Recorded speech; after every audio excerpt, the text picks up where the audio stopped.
સિહોર તાલુકા નિવૃત્ત કર્મચારી મંડળ state bank of India Sihor શાખા દ્વારા આયોજિત વાર્ષિક સાધારણ સભા, સન્માન સમારોહ અને વડીલ વંદના કાર્યક્રમ યોજાયો। આવો અહીં આ શબ્દ નિધિથી આપની પ્રાર્થના સુરે લાવશો। ઓમ ચજો આગાયકા શ્રોત્રદ્વાયુશ્ચ પ્રોમે હરતુ પાપમ દેવદીપં નમો। આરોગ્ય ધન સંપદા શસ્ત્ર બુદ્ધિ વિના સાથે સમગ્ર ભારત વર્ષમાં એ શાંતિ બની રહે એવી એક મંગળ કામના પણ આ અવસરે આપણે કરીએ। આ સાધારણ સભામાં વર્ષોથી જેમની હાજરી હોય અને આપણે ઓમકારના નાદથી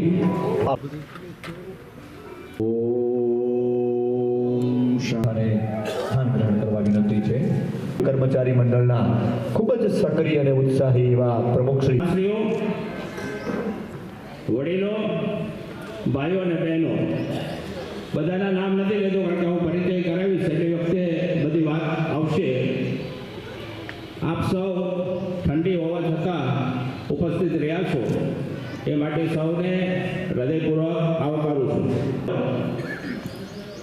સિહોર તાલુકા નિવૃત્ત કર્મચારી મંડળ 8/2/2002થી આપણે શુભારંભ કર્યો હતો 131 સભ્યોથી। અત્યારે 967 સભ્યો છે। બધા જ સભ્યો ઉત્સાહી છે, મારા કારોબારી સભ્યો ખૂબ ઉત્સાહી છે। બધાએ મને પ્રેમ અને પૈસા બંને આપ્યા છે। સૌ મિત્રોને હું વિનંતી કરું છું, જ્યારે પણ કાંઈ આવો સિહોર બહારના મહેમાનો હોય એ આવજો, અમને પણ ગમશે, અમે આનંદિત થશું। આપણા અધ્યક્ષ ઘનશ્યામભાઈ દવે સાહેબ મંડળ વિશે વાત કરશે, પણ મારે મહેમાનોનો પરિચય કરાવવાનો છે। આપણા ટ્રેઝરી ઓફિસર સાહેબ, ગોસ્વામી સાહેબ, એમને મહુવા જવાનું હોવાથી આપણે એમને વહેલા મુક્ત કરવા છે, જેને આપણે પાગલ કહીએ છીએ। એવા વ્યક્તિઓની જે સેવા કરતી સંસ્થા એને પણ આપણે અહીંયા બોલાવીને એની ભેટ સાંભળી છે અને મદદ કરી છે। ગંગા સ્વરૂપા બહેનો ને આપણે આર્થિક રીતે જે નબળા વર્ગના છે એને આપણે આર્થિક મદદ કરી છે। રમતગમત ક્ષેત્રે સારી કારકિર્દી બનાવનાર યુવક યુવતીઓને પણ સન્માનિત કરવામાં આવ્યા છે। અબોલ જીવો અને તરફોડેલા મા બાપ એ જે સંસ્થા આપણી બે અહીં છે એને દર વર્ષે મકર સંક્રાંતિ એટલે તીજના દિવસે આપણી ટીમ આપણા પેન્શનરો, સમાજ એમ કહે છે ને પેન્શનરો નકામા છે, નકામા નથી, આપણે ઘણું કામ કરીએ છીએ અને નું જે જતન કરે છે એવા વ્યક્તિઓને પણ આપણે સન્માન મેળવી શકીએ। અહીં આપણી વચ્ચે મહેમાન છે શાહ સાહેબ, એ નરેન્દ્રભાઈ શાહ, એ રિટાયર્ડ નાયબ નિયામક છે, એમને સૌરાષ્ટ્ર ઝોનનું મંડળ ચાલે છે, એમાં આપણને સેવા રત્ન સન્માનથી સન્માનિત કર્યા છે, એનો પણ આપણને આનંદ છે।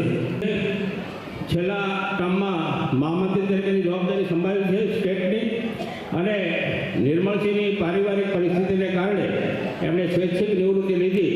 ત્યાર પછીના નિર્મળસિંહ સાહેબ છે એ તાલીમમાં છે 3 દિવસ। આજે એમનો ફોન આવ્યો હતો, ભાવનગર જિલ્લાના નિવૃત્ત અધિક ટ્રેઝરી ઓફિસર છે, રાજકોટથી નિવૃત્ત થયા છે, ત્યાં જ રાજકોટ સ્થાયી થયા છે, એ લઈને જૂનાગઢથી આવ્યા છે। મેં એમ કીધું 10 વાગ્યા પહેલાં તમે પહોંચી જ સમાજના મંત્રી સિહોર તાલુકા નિવૃત્ત કર્મચારી મંડળના સુકાની તરીકે એમની જે અનુભવોને એમણે યાદ કરી અને એમના નિવૃત્ત કર્મચારી મંડળ તથા SBI સિહોર શાખા આયોજિત 23મી વાર્ષિક સાધારણ સભામાં 8/2/2002 રોજ સ્થાપના થઈ સિહોર તાલુકા નિવૃત્ત કર્મચારી મંડળ। શરૂઆતમાં 137 સભ્યો હતા, પરંતુ આપ સૌના પ્રયત્નોથી યશોમધુર સંગીતનો સુર આ પીઆઈ નિવૃત્ત પીઆઈ ઠાણાને કે આપના આ સુંદર મજાના સન્માનમાં કર્મચારી મંડળ સાથે ખૂબ જ ઘનિષ્ઠ હોય। ત્યાર પછી હું વિનંતી કરી અલાયદું પોતાના પરિવારનું એક સન્માન પણ એની સાથે જોડી રહ્યા છે. હરદેવજી આ પારિવારિક ભેટ અને આ નિવૃત્ત કર્મચારી બંધ હોય એમનો ઋણ સ્વીકાર કરતા એમના પરિવાર તરફથી એક પારિવારિક સન્માન પણ એમાં. ગુજરાત સ્ટેટ પેન્શનર ફેડરેશન, ત્યાર પછી હું વિનંતી કરીશ નીરુબા ગોહિલ,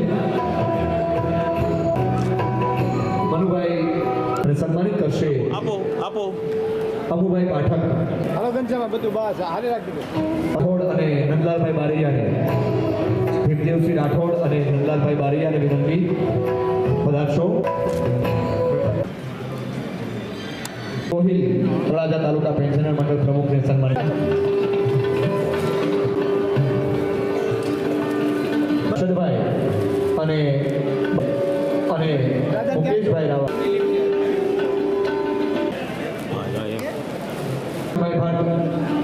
સન્માન હર્ષદભાઈ સન્માનમાં જોડાશે અને બાલુભાઈ વધારશો અને એમનું સન્માન કરીએ. સન્માનની એ હોય તો જાણ કરવા વિનંતી છે.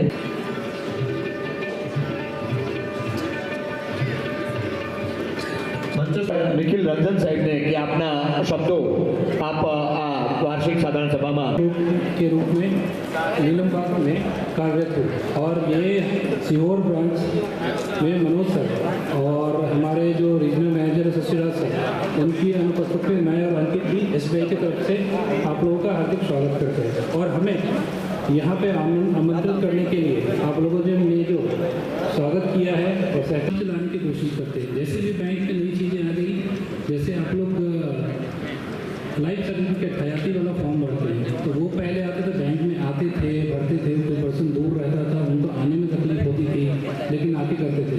आज के ज़माने में क्या हो गया, टेक्नोलॉजी के कारण आप लोगों को क्या है कि वो सारी चीज़ें डिजिटल जो है वो सारी चीज़ें डिजिटल प्लेटफॉर्म पर उपलब्ध हो रही है. दूसरी एक और चीज़ है, हमारा बैंक का जो प्लेटफॉर्म होता है योनो, मोबाइल बैंकिंग का प्लेटफॉर्म होता है योनो, इसको जो आप लोग यूज़ करते हैं तो वो भी हमारे लिए एक ये रहता है कि कस्टमर हमारे पास कम से कम आ रहे हैं और घर बैठे उनको सारी सुविधाएं मिल रही हैं. 500 रुपया चंद्रकांत जगन्नाथ, 1100 रुपया गीजूभाई मंगलभाई सोलंकी सिहोर, 500 रुपया घोघा तालुका. સૌને નમસ્કાર.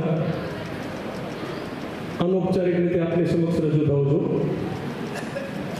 SBI બેંકના મેનેજરશ્રી ઉપસ્થિત છે અને તેઓ અત્યારે એમનું વક્તવ્ય આપીને એમના કામ માટે જવાના છે ત્યારે અને એમનો સહયોગ પણ બહુ રહ્યો છે આમાં આજના કાર્યક્રમમાં. સાહેબ, બેંક સાથે અમારો નાતો કુટુંબ જેવો હોય, પરિવાર હોય ને, this is a one family.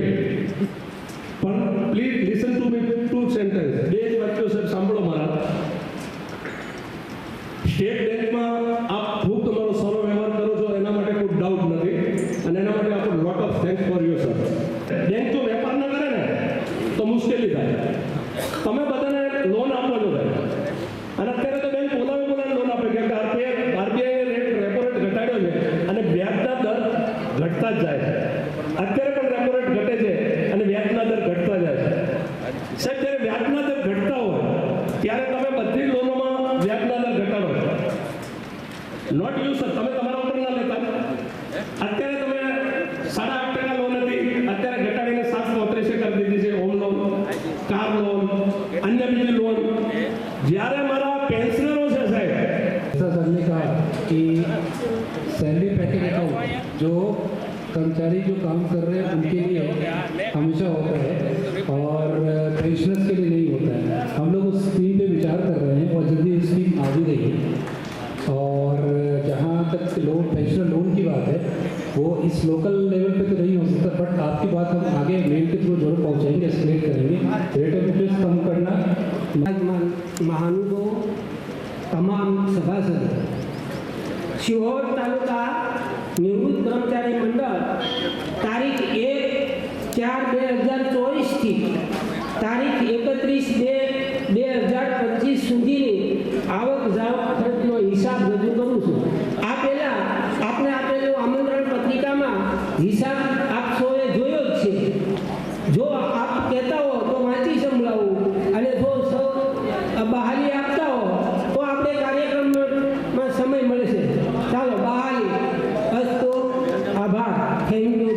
નિષ્ઠા અને પ્રામાણિકતા દ્વારા વિદ્યાર્થીઓને સર્વાંગી વિકાસના માળી બનો.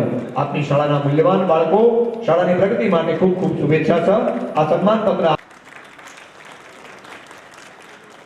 તમારી હાજરી ના હોય તો એ સન્માન પછી જતું રહે અને બીજા વર્ષે પછી એ પુનઃ સન્માન એટલે ન કરી શકીએ કે આયોજન હોય એમાં બીજા 25 નો ઉમેરો એક વર્ષે થાય તો એ અંદાજ ન આવી શકે. એટલે દર વર્ષનો ક્રમ એ આ જાળવ્યો છે. આરોગ્ય ખૂબ સારું રહે એવી શુભેચ્છાઓ. 75 થી 80 સુધીનું સન્માન મેળવવા પણ આપ આવી શકો. કરવા માટે રહીમભાઈ પૂનાભાઈ રાવમા, પ્રમોદ કુમાર અમૃતલાલ પંડ્યા, જેમના નામ બોલું છું માટે અહીંયા આવી જાય અને સન્માન સ્વીકારવા માટે કુસુમબેન જોશી, બાબુલાલ રાણપુરા ઉપસ્થિત હોય, મંદાકિનીબેન જેઠાલાલ ત્યારે દવેનું સન્માન. ત્યાર પછી પ્રવીણચંદ્ર ભાનુશંકર, સેવાભાવી મોહનભાઈ જયમલભાઈ રાઠોડ, મોહનભાઈ હોય તો વધારે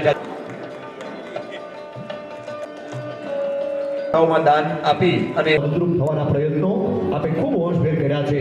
કર્મઠ બની નિષ્ઠાપૂર્વક છે જેનાથી તમે પરિચિત છો. સરકારશ્રીની કર્મયોગી સ્વાસ્થ્ય સુરક્ષા યોજના અંગેની જે કામગીરી છે એમાં આપણે જે કંઈ મુશ્કેલીઓ પડે છે એના માટેની વાત કરવી છે. 5 જ મિનિટમાં તમને પૂરી માહિતી આપીએ. તો સૌથી પહેલી વાત કે જો તમારી ઉંમર 70 વર્ષ કરતા ઓછી હોય તો અને માત્ર તો જ તમારે આ જી સિરીઝનું કાર્ડ કઢાવવાનું છે. 70 વર્ષ કરતા વધારે હોય તમારી ઉંમર તો તમારી પાસે જો કાર્ડ હોય આયુષ્માન યોજના હેઠળનું તો એને તમારે હવે જે વડીલ વયવંદના યોજના હેઠળનું કાર્ડ છે એમાં કન્વર્ટ કરાવવાનું છે. અને જો ન હોય કોઈ પણ પ્રકારનું કાર્ડ ન હોય તો વયવંદના યોજના હેઠળનું કાર્ડ કઢાવવાનું છે. તમારે આ જી સિરીઝના કાર્ડમાં ક્યાંય પડવાનું નથી. 70 વર્ષ કરતા ઓછી ઉંમરના હોય એવા લોકોએ તિજોરી કચેરી ખાતેથી પ્રમાણપત્ર તમે મેળવી લીધેલું છે એટલે આપણને જે 1000 રૂપિયા મેડિકલ એલાઉન્સ મળે છે એ બંધ કરશે. હાલમાં સરકારશ્રીની એવી કોઈ જોગવાઈ નથી. ભવિષ્યમાં પણ એવી પૂરી ખાતરી છે કે આ 1000 રૂપિયા મેડિકલ એલાઉન્સ બંધ નહીં કરે. કારણ કે આ આખી યોજના એવી છે ઇન્ડોર પેશન્ટ તરીકે દાખલ થાવ તો જ છે. એટલે 1000 રૂપિયા બાબતે નિશ્ચિંત બની જાવ. એમાં બીજી કોઈ પણ આ જી સિરીઝના કાર્ડ માટે આટલી અગત્યની વાત હતી. બાકીની બધી જે રૂટીન જે પ્રક્રિયાઓ છે એમાં ક્યાંય પણ પેન્શનના બાબતમાં મને લાગે છે કે હવે આપણે દર વખતે દર માસે મળતા રહે છે. કોઈ વિશેષ સૂચનાઓ પણ નથી. આમ છતાં પણ આપણે કોઈ પણ જાણકારી જ્યારે પણ જરૂર પડે ત્યારે મારો કોઈ પણ સમયે આપ વિના સંકોચે સંપર્ક સાધી શકો છો. આ સિવાય મને લાગે છે કે પેન્શનના સંદર્ભમાં વિશેષ કોઈ જાણકારી આપવા નથી. પેલું 18 માસના એરિયર્સવાળા જે કાંઈ માહિતી મળે છે એને ભૂલી જાજો મિત્રો. એ સાચા સમાચાર નથી. એરિયર્સ માટે રજૂઆત ભલે કરીએ પણ હાલમાં કોઈ જોગવાઈ નથી. 65 વર્ષ 70 વર્ષ 75 વર્ષે જો ઉંમર આધારિત વધારાના પેન્શન માટે હાલમાં કોઈ જોગવાઈ નથી. અને આ ક્રમ ભાવનગરથી કામ શરૂ કરી જીપીએસસી સિલેક્ટ થઈ અને નિવૃત્ત નાયબ નિયામક તરીકે અમદાવાદમાં સ્થાયી થયેલો છું. સમજુ છું કે હવે આપણે નિવૃત્ત થયા પછી એકબીજાને કોઈ સલાહ આપવાની જરૂર નથી, પણ તંદુરસ્ત, આનંદિત અને મર્યાદિત જીવન જીવવાની આપણે સૌને ટેવ પડી ગઈ છે. અને આપણે જોરદાર એ નિરામય આરોગ્ય ભોગવે અને ઘરની લક્ષ્મી જ્યારે સન્માન તરીકે નિવૃત્ત કર્મચારી મંડળની સામાન્ય સભા મહાનુભાવો જેના થકી આ કાર્યક્રમ યોજાય છે એવા મારા પેન્શનર મિત્રો, વડીલો, માતાઓ અને બહેનો, પ્રશ્નો બાબતે મારે તમને કંઈ બહુ કહેવાનું રહેતું નથી. કારણ કે બધી છણાવટ આપણા મારી જગ્યા ઉપર આવેલા શ્રી ચંદુલાલ જોશી સાહેબ અત્યારે ગુજરાતનું પ્રમુખ સંભાળે છે એ તમને બહુ છણાવટ કરશે. મારે તમને મુદ્દા થોડાક જ કહેવા છે એ હું ટૂંકમાં કહી દઈશ. પહેલાં તો જાણે પેન્શન જગતની અહીંયા આવતાની સાથે મને એક ફરિયાદ મળી છે. મારા મગજમાં એક પ્રશ્ન પહેલેથી રમતો હોય છે, દર વખતે હું કહેતો આવું છું. જ્યારથી મેં ચાર્જ સંભાળ્યો ત્યારે મારા મગજમાં 2-3 બહેનોના અવાજ હજી મારા કાનમાંથી નીકળતા નથી. વિધવા ત્યક્તા બેન આપણી કે જે પોતાના મા બાપની સેવા કરવા માટે પોતાનું સર્વસ્વ છોડી અને મા બાપની સેવા કરે એવી બહેનો માટેનો આપણે સરકારમાં રજૂઆત કરી છે કે એને પેન્શન મળવું, વિધવા તકતા આપણી બહેનો છે ને એની વાત છે, એટલે એ બહુ ટૂંક સમયમાં નિરાકરણ હવે આવી જશે એના માટે. અને એની સાથે સાથે કોઈ પેન્શનરે મહામંડળ પાસે માગણી નથી કરી એવો એક મુદ્દો આપણા પ્રમુખ શ્રી ચંદુલાલ જોશી કે દરેકે કોઈએ આર્થિક મદદ કરી મંડળને, કોઈ શારીરિક રીતે કરે છે, કોઈ સમયની રીતે આપે છે. તો આ બે દિવસ પહેલા જ ડોંગરેજી મહારાજે બહુ સરસ મજાનો દાખલો આપ્યો. રાજા તરીકે જેમને યાદ કરીએ એવા કૃષ્ણપાલસિંહજી આ નગરીના રાજા હતા, તો આજે એમને પણ યાદ કરી અને આ ભૂમિને હું નમન કરું છું. બીજી બાબત, જેમણે મને આ સ્ટેજ સુધી પહોંચાડ્યો છે એવા આ જિલ્લાના ગુજરાત રાજ્ય પ્રાથમિક શિક્ષક સંઘના પ્રમુખ હતા દિલીપસિંહજી ગોયલ, એમણે પણ મને ઓગળી પકડીને મોટો કરવામાં એમનો પણ ખૂબ મારા ઉપર ઋણ છે. આજે એ સ્વર્ગમાં છે અને આજે હું જ્યારે આવ્યો છું ત્યારે એમને યાદ ન કરું તો નગણો કહેવા.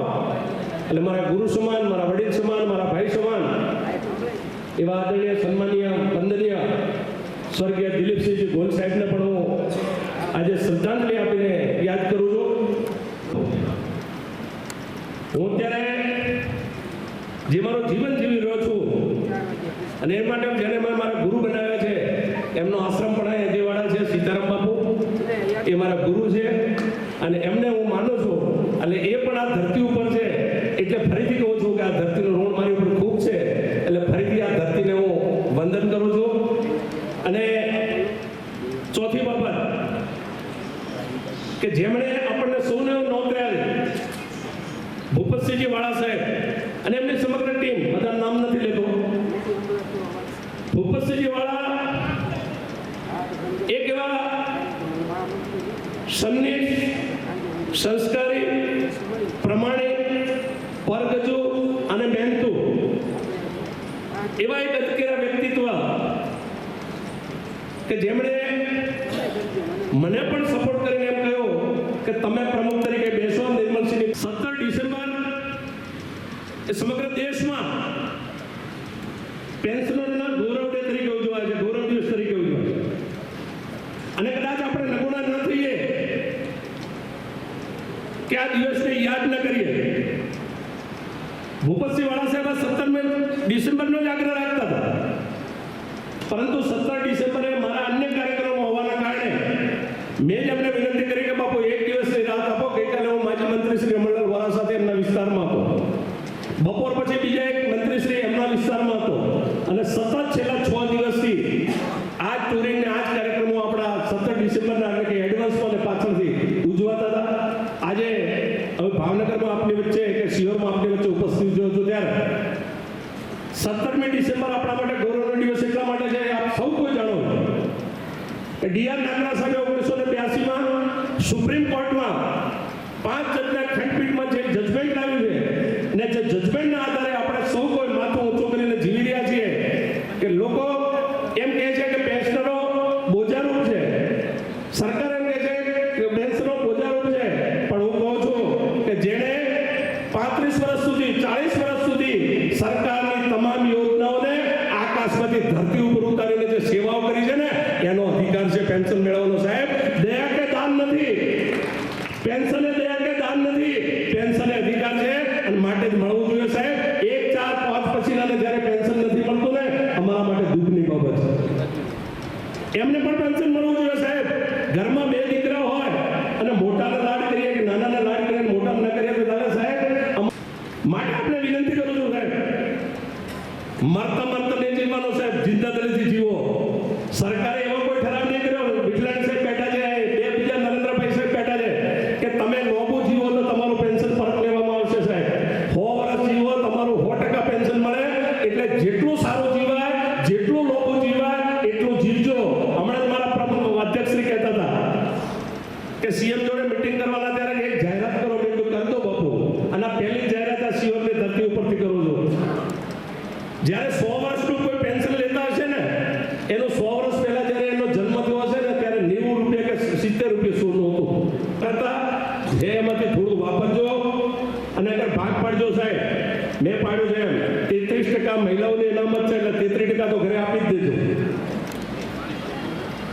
અને બાકીના જે વધે ને એમાંથી તમારું પુણ્ય કરજો, વાપરજો, દીકરીઓને આપજો, મામેરો કરજો, જે કંઈ કરવું કરવાની છોડ.